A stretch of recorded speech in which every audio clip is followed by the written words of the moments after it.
Now, I want to be a little informal. I know my marketing always hates me for that. So whenever my customers talk to me, right, or prospects, many of them will come with problems. You know what will I do? Any guesses? Okay. I'll tell you what I do. I'll sing a song for them. You know what is a song? Pare ko meron akong problema. Wag mo sabihin na naman. Right? All of us are in together. We'd like to serve you. I thought at least some claps for that song. I have prepared so well. Thank you. That's all because of my 7 years in the Philippines. I lived in the Philippines. So got to meet a lot of people. And every Filipino is a singer. And I thought, okay, if not compete with them, at least learn a few lines. If you want, I can do one more song. Shall I do one more song? Are you sure? Okay, let me do one more line, okay? Basang-basa sa ulan. Thanks for that. All right. Really appreciate it. Thank you. Yeah. My next session is a very interesting panel. We have carefully chosen the speakers. One from the banking sector, second from insurance, and third from payments side. And how they were able to transform is what I would like to get an insight from them. So one of the first speakers I would like to invite, who is a CMO. And one interesting thing is, how many of you have kids? Kids. Oh, don't make me feel old. Okay, as if only I have 2 kids. Right? How many of you have kids? Okay, how many of you have pets? Oh, wow. Interesting. This person could manage 11 pets and 3 kids together without any house help during the pandemic. And I would like to invite Miss Patricia N onto the stage. Right? Please give her a round of applause. Why I have chosen this? Because the kindness that she has. In fact, she is really unwell. But in a way, did I force you, Miss Patricia N, or to do this? Though you are unwell? No, hope she's okay now. Right. So I would like to invite my second panelist on the stage, Ms. Roche from FWD. One interesting thing is about Roche, I looked up on your Instagram. So she's an accessories designer as well. Again, heads marketing for FWD, a top insurance company. And very interesting. All of us should learn how to make alcohol at home, probably from her, or any accessories for that matter. I would like to call upon stage Ms. Roche.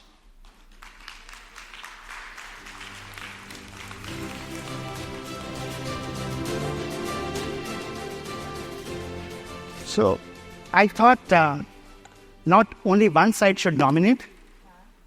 I would like to also have the other panelists so that it is not only women dominating on the stage. So to balance out, I would like to introduce my third panelist, who is a Lego enthusiast and also a co-founder of a couple of startups, got incubation and got funding from Asian Institute of Management. And the other interesting thing is, he was part of the Lego Society, which is recognized in the Philippines, and they could build a 7 feet tall Lego art, I guess Lego Amorsoro if I'm not wrong, which is making rounds across. I would like to call upon stage CTO of PalawanPay, Mr. Herbert.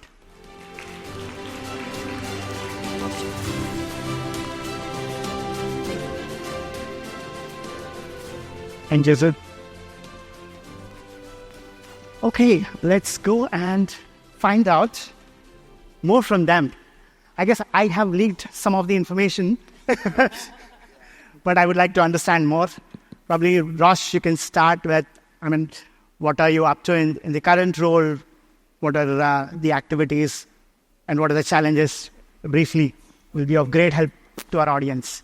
Yeah, good afternoon, everyone. I'm Roche Vandenberghe from FWD Life Philippines. Many of you might be asking what's the meaning of FWD. It doesn't mean anything. It's just really fresh and innovative approach to insurance. We're happy to share that it's our 10th year in the country today. This year, actually, September 15. I'm part of the setup team way back in 2014, and in my current role, I actually lead a group of innovative marketeers, and I'm also in charge of digital sales. Miss Tricia, if you can share. So good afternoon to everybody. I'm Tricia Tan. I'm the CMO for Security Bank. So within the team, we handle digital marketing, brand, and UX, UI UX, and then of course CX and CRM. So basically, when you see all those four together, it's really figuring out how we can support businesses to acquire more customers at scale. And next is how do we really keep them and let them grow within the bank, right? So if any, those are the two major focus areas for us within the team. Challenge, I guess, some of you might have seen it. My latest challenge was getting stuck in one of them. And I hope that's the last challenge I would have for the day. Thanks. Thank you so much for that. So, hi, good afternoon, everyone. I'm Herbert Bactong. So, I lead the technology function of PalawanPay. PalawanPay is actually the newest business of the Palawan Pawn Shop Group. So if you're familiar with the Palawan Pawn Shop business, we've been around for, I think, 39 years now. We're turning 40 next year. So as PalawanPay, we're barely 3 years old. We launched about 2 years ago. And I'm happy to say that we've grown to about 19 million customers now in the last 2 years. So I lead the technology function all the way from development to deployment and maintenance. And as I was introduced, I'm also a founder of several startups, and I'm a Lego enthusiast. Yeah. One interesting thing about PalawanPay was like they're 39 years in the business, very traditional in nature. But what happened suddenly over the last 3-4 years, would like to hear that story. Okay. That's a very good question. So Palawan Pawn Shop Group started as of course, a pawning business, right? And 18 years after, we started the remittance business. And interestingly, 18 years after, we also started the digital business.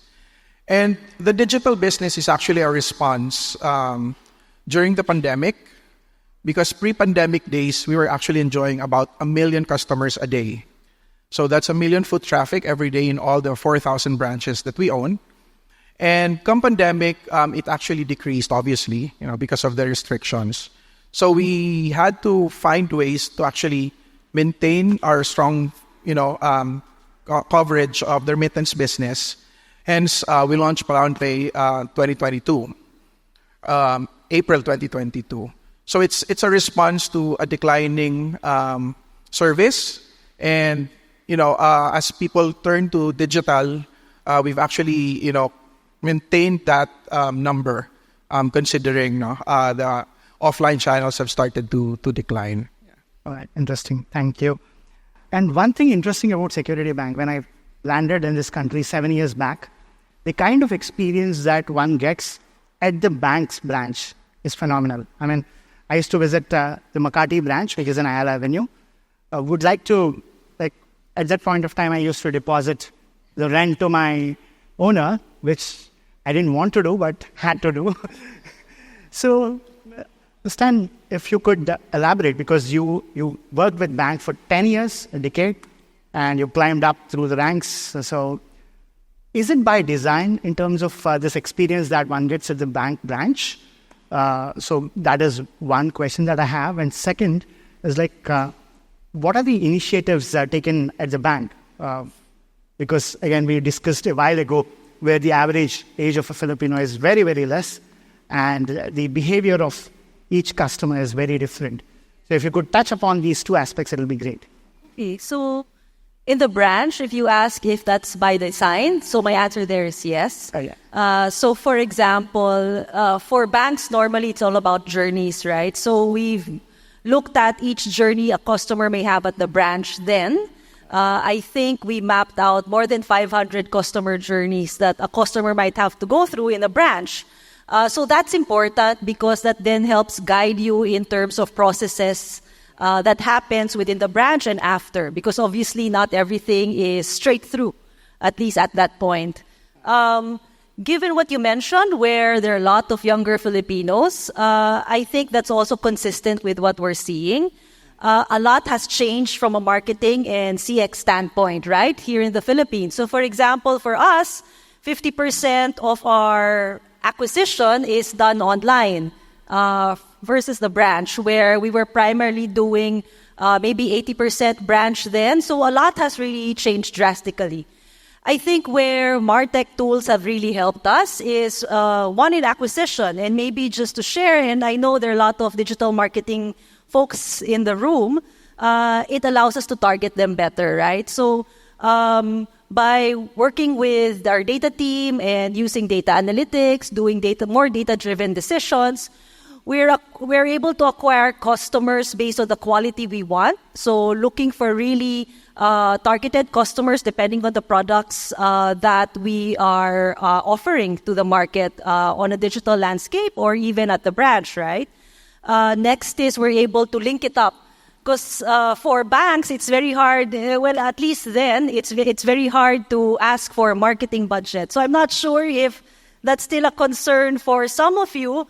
I hope it's not anymore, but the discussions need to move to a CPA, right? So it's really variable at that point, and it's the cost to acquire a customer.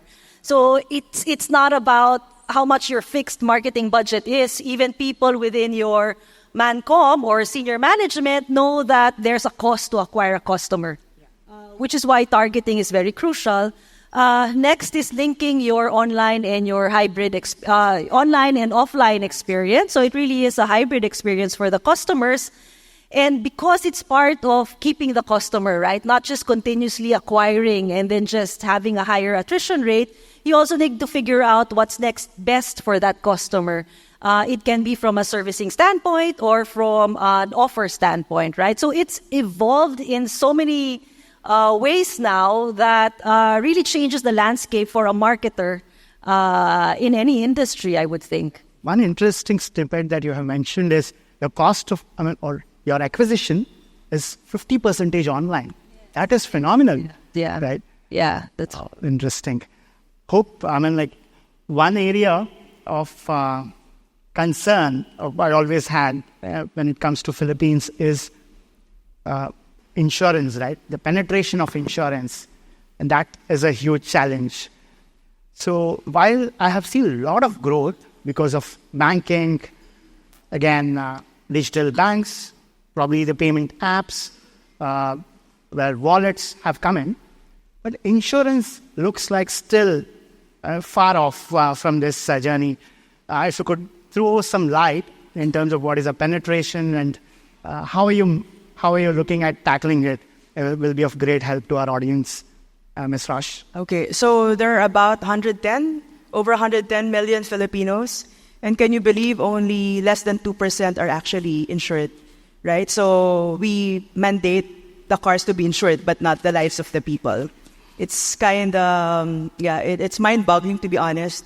So as you know, the business of insurance, it's a long-term, right? From the moment you were born to the moment you are reborn, technically, right? And part of the misperception, or maybe in the past, it's really the interaction of insurance with the people is very limited. From the moment you purchase, the moment you renew, or even if your relatives already claimed it. So with that, that's one of the, I would say, challenges of the industry in general.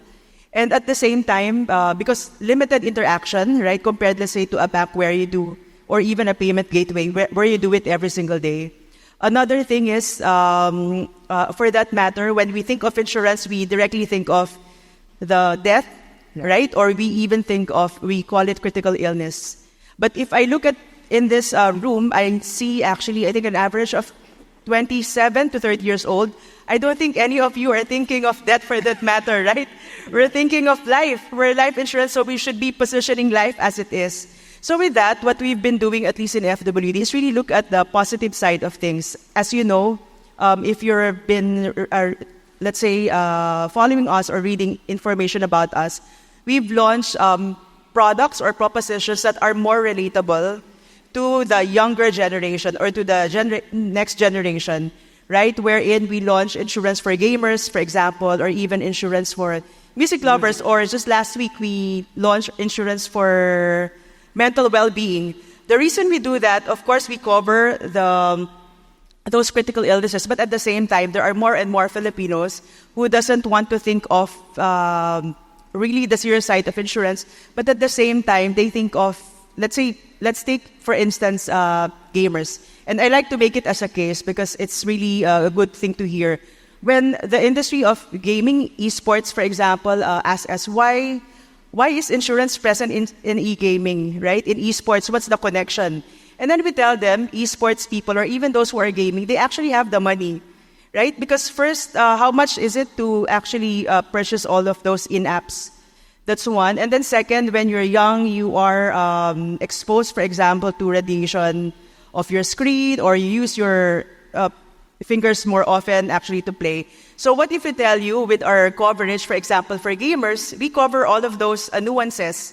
And with that, it actually opened up conversation. We're not here to directly tell them that you have to purchase it now, but it makes the story of our value proposition more relatable to people.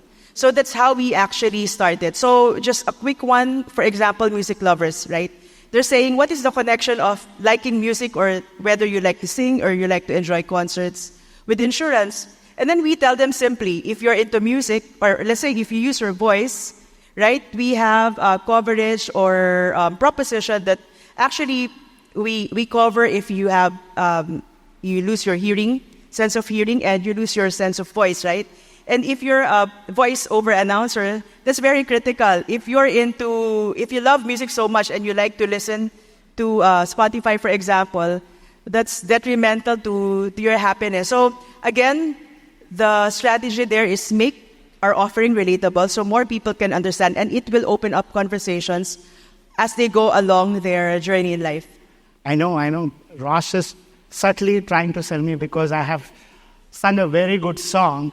She wants to sell music insurance for music lovers like me. Is that it, right, Roche? Yes and no. It's up to you. It's your decision. Joke lad. Right.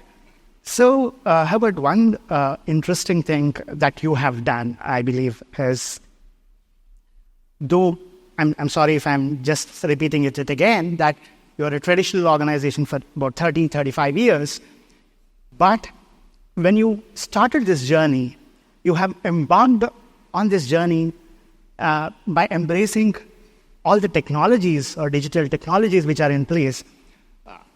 I mean, what changed or what propelled you to take that route, and how easy it was? It is not always easy in an organization. You need to have a lot of will from the management and sponsorship. If you could throw some light on it, it'll be of great help. Okay. Well, as a traditional business, it was very different when you talk about marketing, right? And, looking at the customer journey. Since a customer would go into a branch and, we have 18,000 employees, and that's easy to track because when you go to a branch, you can easily see the journey, what they do, how they do it, and the data points are all there. But when you start doing things digitally, you will not be able to see these things at all, right, without the right tools.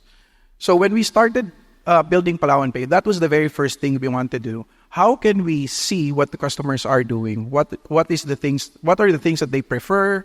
the journey itself, how often do they come back, what are the products that they're choosing, and there's no branch associate to do that for us, right? So that is really one of the very reason why we wanted to have a full stack marketing, MarTech products within the platform. And obviously, the reason why we're doing this is because, number one, we want to automate things. We want to do things at scale. And we want to have a lot of those data analyzed instantly. And the only thing you can do, of course, is to get certain MarTech products to help you with that. Our back office, our marketing back office teams, we actually have about more than 500 people doing field work for us back then, and that's not going to work for a digital business anymore, right? So I think that's the reason why we're doing this. And maybe you'd like to know, our reason for integrating for selecting MarTech products, because we have a very unique use case. We have a very traditional business coupled with a digital business. We want to, have an interface for both. That's one of the criteria. Of course, we want to have a very fast integration. Obviously, we're doing a catch-up game here, with some of the bigger ones. So integration, easy integration is very important for us. And obviously, again, scale. As a digital business, first thing you really have to consider is scale. Can you support all those users that are coming in? At our peak, when we launched PalawanPay, for the first 18 months, first 12 months, we were averaging about 1 million signups a month. And without the right product, without the right partner that can handle that much, volume, you will have a very big problem. Thanks for that. And one interesting thing with bank is that it has so many product lines, right? It's not a single product line. And you have customers, probably the entire life cycle, if you look at from the customer aspect itself, there can be a young customer or a customer who prefers more branch experience versus online experience. How easy it is to do something as a campaign, or how much time it will take to think through this process, or probably segmenting these audience and rolling out a campaign. So how do you do it currently? Well, obviously we use our MarTech so we have MarTech platforms in place, right? We wouldn't be able to do that if we didn't automate. So automation really is key. Previously, when we didn't have these in place, it would take us a month. And maybe most of the banks who are probably in the room will understand it. It would take us a month to be able to not just launch a campaign. Mind you, you have approval for the campaign already, but you need a month to at least extract who you want to send it to and actually do it, right? That's a month. These days, that doesn't happen anymore with automation. Like you mentioned, we can segment it. For a bank, we have different customer segments for different products. So you can just see the variable of segments we're talking about.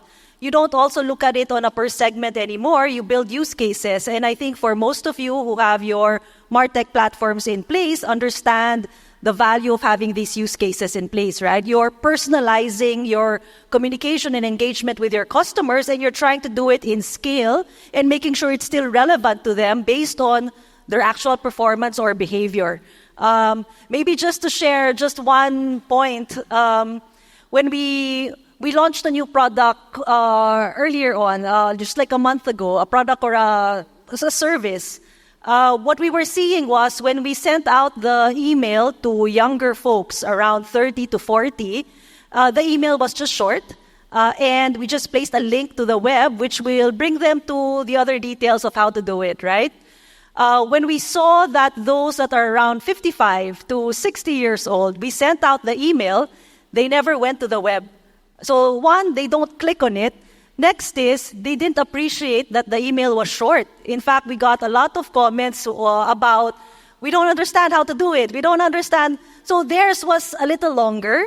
We also had to change the font. And these are stuff we wouldn't be able to do if you didn't see what what their experience was, right, on a per segment. Sometimes when we talk to product teams and we explain to them, you cannot edit the copy. So there are certain times where we have ad campaigns or ad placements out, and they still want to see the copy that's going out. We say you won't be able to do that because at any given point, there are 100 ad campaigns or 100 assets that are running for a certain product. And that's because you can do A/B tests. You can do changes of your messaging. You change your messaging based on the demographic or the profile or the website that certain customers have gone into. So you bring it down to that level versus having an omnibus campaign, which previously you would do. And just to share with the group, there's a short video I know on funnel marketing that's available, and I keep sharing this with different product and marketing folks. It's basically like ping pong balls trying to get in a glass, right? So you push everything down, and you're lucky you get one or two of those ping pong balls inside the glass. But if you really do proper funnel marketing or really look at it from a life cycle of the customer, your conversions, your engagement is going to be a lot higher. Because you have brought these interesting points, if you would like to touch upon personalizing the communication is also another aspect of it, so that to convert higher conversions. If you throw some insights on how you're managing it. Maybe one recent one just to share with you guys. So for example, for a lot of you, when you have a new customer, we send out maybe a welcome email, right? We realize that sometimes it's not just that, and you expect them to do something else, right? Sometimes there is frequency involved in terms of the nudges that you set up for them or the interest. So for example, like I mentioned, we have maybe say 100 ads running for a particular product, say credit cards. Because that's 100 ads, when they land to our website, they will see a generic landing page of the website. That's difficult. That means that from a funnel standpoint, we were not able to quickly convert because the interest is going to be totally different. What a marketing automation platform or a tech platform helps you to do is you can actually change the landing page that customer gets to see depending on the ad that interested him, right? So therefore, you're able to provide a better lift from a conversion standpoint for that lead that you're getting. Most of the time, it's also not just about getting the lead purely online, on digital, but also linking it to your offline channels. For us specifically, as an example, it's the branch. So we try to source them leads online and look for different funnels for them.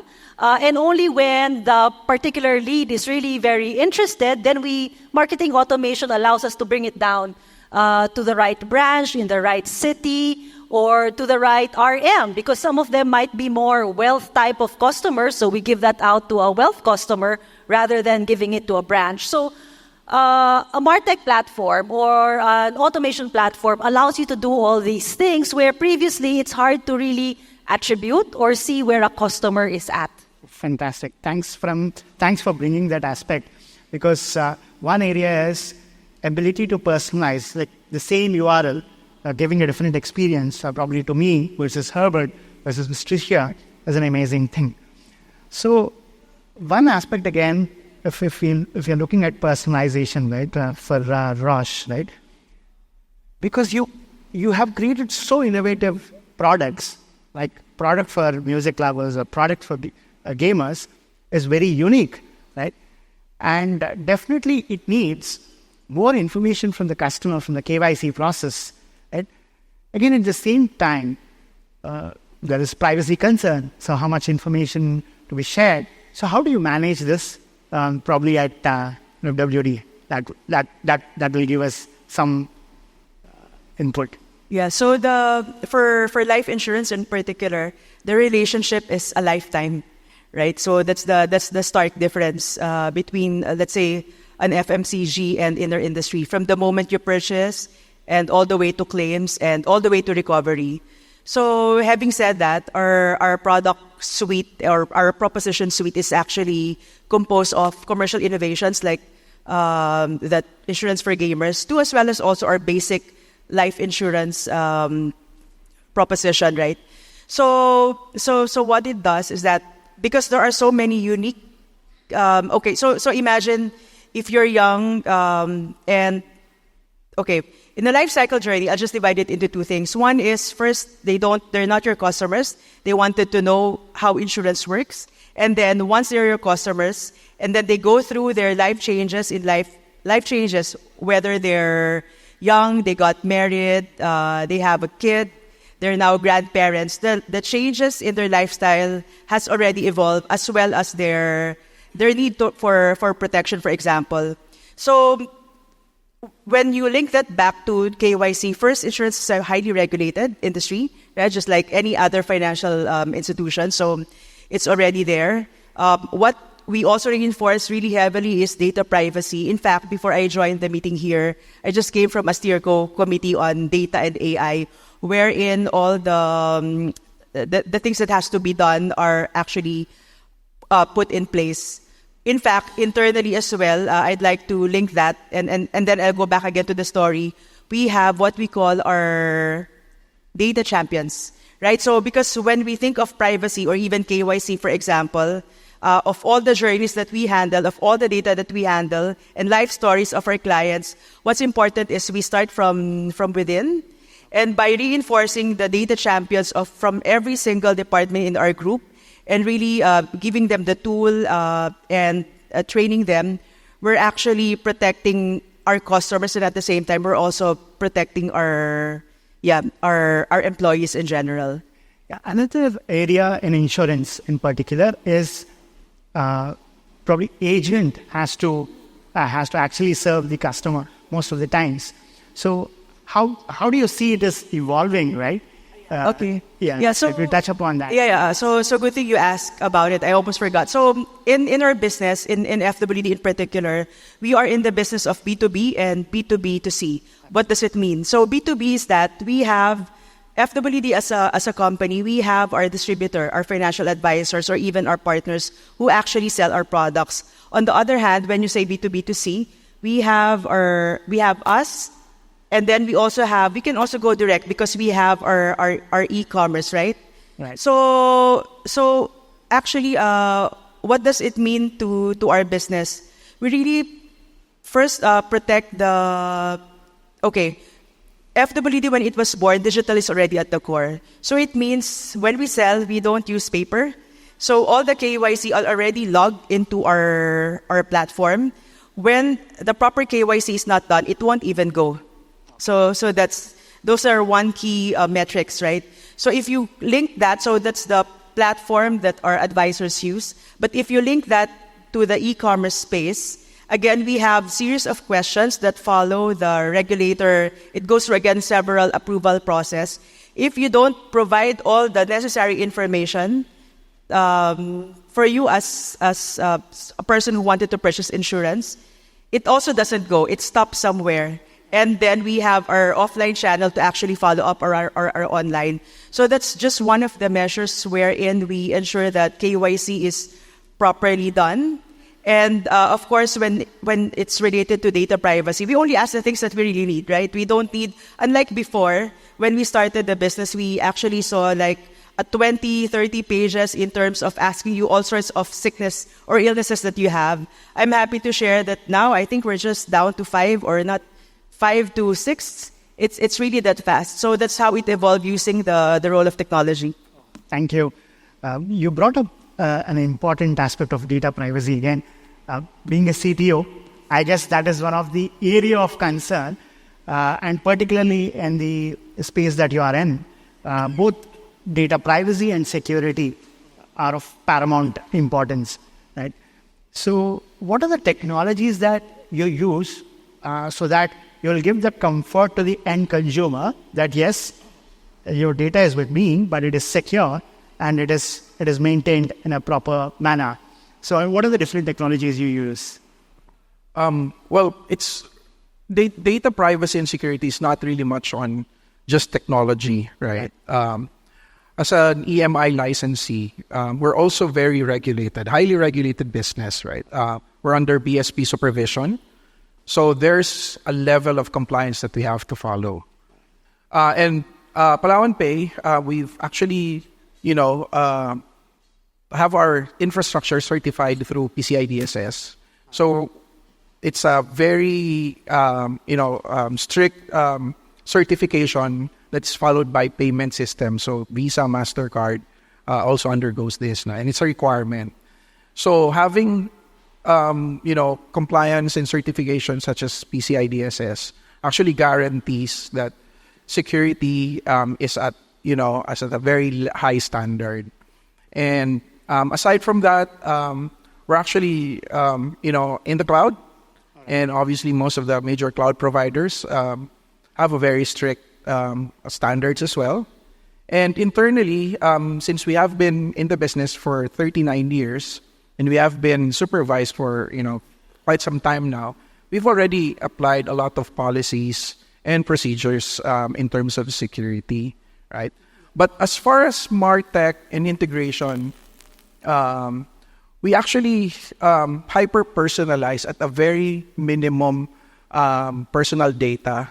So that means, because of these platforms, can actually provide a level of personalization that we don't really have to provide a lot of personal information at all, right? Maybe just your location and just maybe your age and combination of, your transaction frequency and stuff like that. We can already create these things.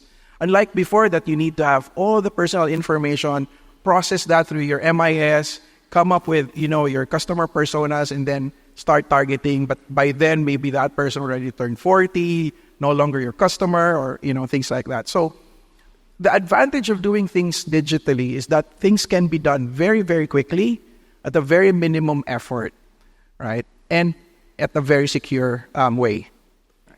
Thanks for that. I would like to touch upon one aspect. So one area that we have observed is something called as, definitely there were encryptions before, like whether it is data in transit or whether data at rest. And one area, probably a couple of areas I would say, like field level encryptions in terms of PI data. And we have also looked at a technology wherein you will not bring any PI data in terms of any of these cloud service providers, etc. Rather, we tokenize it.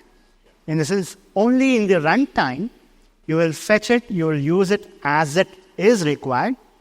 And when it is not required, you will not take any personal data. And you have touched upon a point where you hyper-personalize, not necessarily using the PI data, but other data. Whereas here, you will also be able to take the PI data, tokenize it, use it as you go, and don't store it in any of the external providers. So that is one area that we have looked at. So wanted to just touch upon that subject. Thanks for that. Yeah. And again, coming back to, right, I don't know if I say this word, it is like more abusive word in terms of AIML, right? Artificial intelligence and machine learning. Right? While as much as I don't want to use it, but would like to ask, are you leveraging any of these aspects in terms of your engaging the customers and personalizing your communications to the customers? How are you leveraging it? If so, what is a way forward? In bits and pieces, but we're not also quite there yet. All right. So, for example, what was presented earlier, when they use AI to drop certain use cases or certain flow in a use case because it works better. So when you do A/B tests, for example, we use it for acquisition, but not necessarily in terms of customer engagement from a life cycle standpoint yet. But yeah, that's one of the things that we'd want to be able to leverage on later on. Exactly what you guys mentioned earlier, because you can imagine with a bank, there are a lot of different products, right? Not just products, but businesses. So when you create use cases, and maybe just to share a bit more, we've talked to a telco before, a digital bank, And technically, they only have one product, right? Because they were just primarily focused on lending. They already have 400 use cases in place. And they were 5 in their team. So we were asking them, how do you manage your 400 use cases? And like them, they were saying it's actually very tough because they currently don't have AI capabilities to be able to drop certain use cases which are not working and just push for the use cases or enhance use cases that are currently already existing. So that's where we'd want to see it go moving forward as well, and something that we're currently trying to look at. But that just allows us to further improve the engagement with the customer, right? And scaling it a bit more. So that's hopefully where we get to use AI and machine learning moving forward. Really increasing the engagement with the customer, the holdings that the customer has. So getting us to a level of really doing next best offer based on actual real-time transaction and move to hyper-personalization is what we're hoping that AI and machine learning tools can help us move to. Thank you. Thanks for that answer. And Roche, the same question, if you could touch upon on how you're leveraging it or how you're going to leverage it in the near future. Yeah, so we started using AI pre-pandemic, right? Because again, FWD is digital at its core. But of course, AI 5 years ago to how we use AI now is totally different, right? So we've been using AI as data models to hyper-target our customers. And now the conversation revolves around, it's not how high-tech it is. There are 2 things that I'd like to highlight. One is responsible AI. We're now in that conversation. It's very important. It's just like before when we talk about brand safety. Now, all the data and all the fake news that you can do within those platforms are actually very important. So it's very crucial for any organization to first and foremost have responsible AI at the core of any of your steerco. Second would be tech is just tech, but without the power of the people who actually runs it, how to integrate it, how to ingest data and make it happen, how to use your machine learning, and all the surrounding frameworks that actually makes it more robust to use is equally important. So that's where we are right now in our business. Yeah, I have one last question to each of the panelists. Right? Shall I go ahead and ask? All right. So again, Herbert has, he's part of the Lego society, and you said 7 feet tall painting, right? I'm just 5 feet 10 inches tall, so it would be great if I get one. And Miss Patricia N is so kind. So from the next time onwards, I would like to go and stay at their home.